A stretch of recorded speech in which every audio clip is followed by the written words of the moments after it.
Hello दोस्तों, राधे राधे। मैं हूँ रेनू फ्रॉम उत्तराखंड। मेरी क्वालिफ़िकेशन है बीएड। मैं एमए बीएड हूँ और मेरा सीटेट दोनों फर्स्ट एंड सेकंड क्वालिफाइड है। दोस्तों, मेरा सब्जेक्ट सोशल साइंस है और मैं आपको आज अपने वीडियो के माध्यम से इतिहास में प्राचीन भारत पढ़ाना चाहूँगी, जिसमें मैंने कुछ सिलेबस नोट किया हुआ है। दोस्तों, ये सिलेबस लगभग यूपी स्टेट एग्ज़ाम जो होते हैं, Uttarakhand state exam and central exam जो है, उसमें मैंने जहाँ तक देखा कि ये सिलेबस लगभग सेम ही है इतिहास का, जिसमें प्राचीन भारत, मध्यकालीन भारत और आधुनिक भारत, ये इसमें पार्ट्स डिवाइड हैं। इसमें हम आज पढ़ेंगे प्राचीन भारतीय इतिहास, जिसका ये सिलेबस ये मैंने नोट किया हुआ है। इसमें हम आज पहला टॉपिक पढ़ेंगे भारतीय इतिहास के स्रोत, जो साहित्यिक एवं पुरातात्विक स्रोत हैं। दोस्तों, ये हमारा सिलेबस है पूरा, टॉपिक बाय टॉपिक हम आगे बढ़ेंगे। ये मैंने कुछ शॉर्ट में भारतीय प्राचीन इतिहास के स्रोत के लिए नोट्स बनाए हुए हैं, जो मैं आपको आज पढ़ाऊँगी। देखिए दोस्तों, सबसे पहले हम जानते हैं कि इतिहास क्या है। इतिहास के जनक हेरोडोटस को कहा जाता है, ये आप सभी जानते हैं।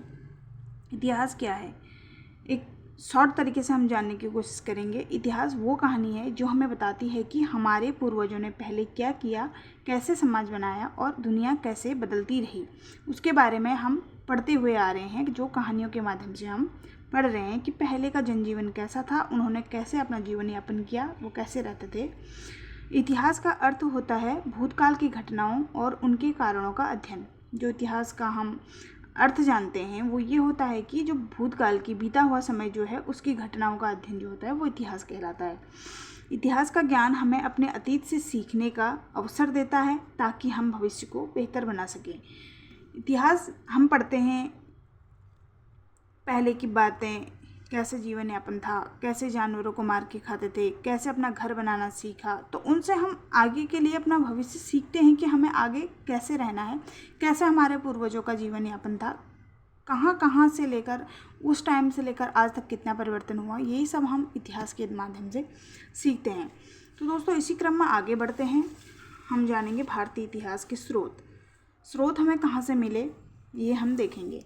सबसे पहले, इतिहास के स्रोत वे माध्यम होते हैं जिनसे हमें पुराने समय की जानकारी मिलती है। वो एक हमारे लिए क्या है, वो एक माध्यम है, उस माध्यम से हम उसको जान पाते हैं। जिसमें मुख्य स्रोत क्या है, प्राचीन ग्रंथ। प्राचीन ग्रंथों में आता है वेद, उपनिषद, रामायण, महाभारत आदि।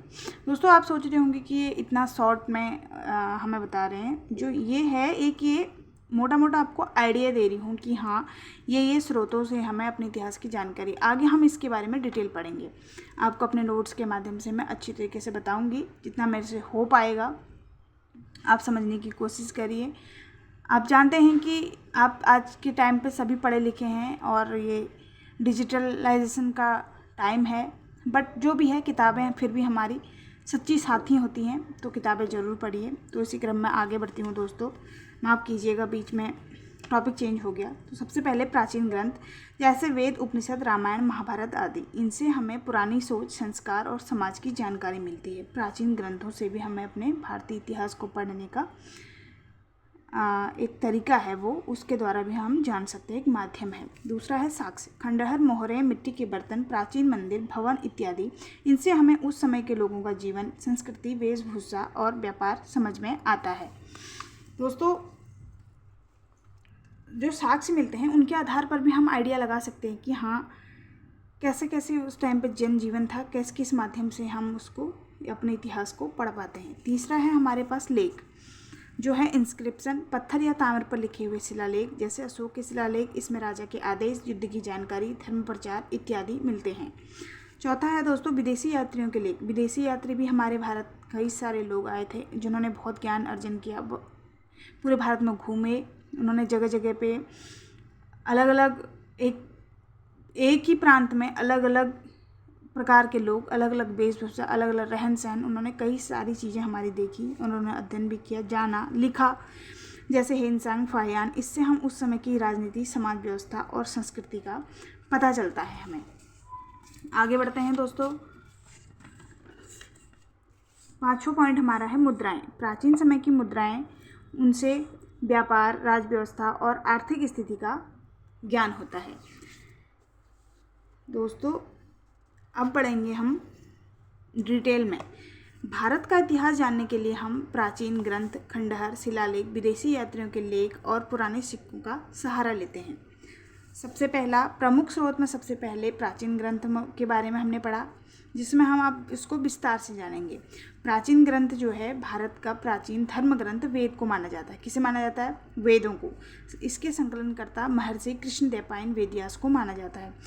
वेद वसुधैव कुटुंबकम का उपदेश देते हैं। वेद 4 हैं जो आप जानते ही हैं: ऋग्वेद, यजुर्वेद, सामवेद एवं अथर्ववेद। इन 4 वेदों को संहिता कहा जाता है। क्या कहा जाता है? संहिता। सबसे पहला वेद हमारा आ गया ऋग्वेद। इसमें 10 मंडल, 1028 सूक्त एवं 10,462 ऋचाएँ हैं। इस वेद की ऋचाओं के पढ़ने वाले ऋषि को होत्र कहते हैं। क्या कहते हैं? होत्र। ऋग्वेद के 3 मंडल में सूर्य देवता सावित्री को समर्पित प्रसिद्ध गायत्री मंत्र उनको समर्पित किया गया है। विश्वामित्र द्वारा यह रचित है। 9वें मंडल में सोम देवता का उल्लेख है और हाथ से लिखी ऋचाओं को क्या कहा जाता है? खिल कहा जाता है। क्या कहा जाता है? खिल कहा जाता है। नेक्स्ट पढ़ते हैं दोस्तों। अब आया हमारा यजुर्वेद। वैदिक साहित्य में ऋग्वेद के बाद शतपथ ब्राह्मण का स्थान है। इसके बाद पढ़ेंगे हम यजुर्वेद। यह वेद गद्य एवं पद्य दोनों में है। इसमें बलिदान का वर्णन मिलता है। इसके पाठकर्ता को अथर्वयु कहते हैं। तीसरा हमारा आया सामवेद। साम का अर्थ होता है गान, गाना। मुख्यतः यज्ञों के अवसर पर ऋचाओं, मंत्रों का संकलन किया जाता था। इसके पाठकर्ता को उद्रात कहते थे। संकलनकर्ता, इसका संकलन जो है वो ऋग्वेद पर आधारित हो रखा है, सामवेद का, जिसमें 1810 सूक्त हैं जो ऋग्वेद से लिए हैं। इसे भारतीय संगीत का जनक कहा जाता है। किसे? सामवेद को भारतीय संगीत का जनक कहा जाता है। यजुर्वेद तथा सामवेद में किसी भी विशिष्ट ऐतिहासिक घटना का वर्णन नहीं मिलता है। अब आया लास्ट हमारा अथर्ववेद, चौथा। अथर्वा ऋषि द्वारा यह रचित है। किसके द्वारा? अथर्वा ऋषि द्वारा यह रचित वेद अथर्ववेद है। 731 मंत्र तथा 6000 पद्य इसमें है। विचारों तथा अंधविश्वासों का विवरण इसमें मिलता है। सभा एवं समिति को प्रजापति की 2 पुत्रियां कहा गया है। सभा और समिति को। औषधों का उल्लेख सर्वप्रथम अथर्ववेद में मिलता है। सबसे प्राचीन वेद ऋग्वेद एवं सबसे बाद का वेद अथर्ववेद है। दोस्तों आज हमने वेदों के बारे में पढ़ा, प्राचीन भारत के बारे में पढ़ा, प्राचीन भारत के स्रोत क्या क्या हैं, कहाँ कहाँ से हम उसका अध्ययन कर सकते हैं, किन किन माध्यमों से हमें आज अध्ययन करने को मिलता है, जानकारी मिलती है कि हमारे पहले के लोग कैसे रहते थे, कैसा उनका जीवन था, कैसा उनका रहन सहन था। तो ये सब चीज़ें हम उसमें पढ़ते हैं। तो आज हमने ये सब पढ़ा। आगे हम इसमें हमारे और भी अभी टॉपिक रह रखे हैं। आज तो हमने बस वेदों के बारे में पढ़ा। अभी हमें जो विदेशी यात्री आए उनका और पुरातात्विक स्रोत जो हैं उनके बारे में, तो उसके बारे में हम कल पढ़ेंगे। अगर आपको ये जानकारी अच्छी लगी तो लाइक, शेयर, कमेंट ज़रूर करना। जो भी कमी रहेगी होगी उसको भी ज़रूर बताना। आप मुझे बताएंगे, मैं आपको बताऊंगी। जितना हो सकेगा अपना प्रयास हम करेंगे और आगे बढ़ेंगे। शिक्षा ही एक ऐसा माध्यम है हमारे लिए जिससे हम आगे बढ़ सकते हैं। तो आज के लिए दोस्तों इतना ही। Thank you, bye bye and take care.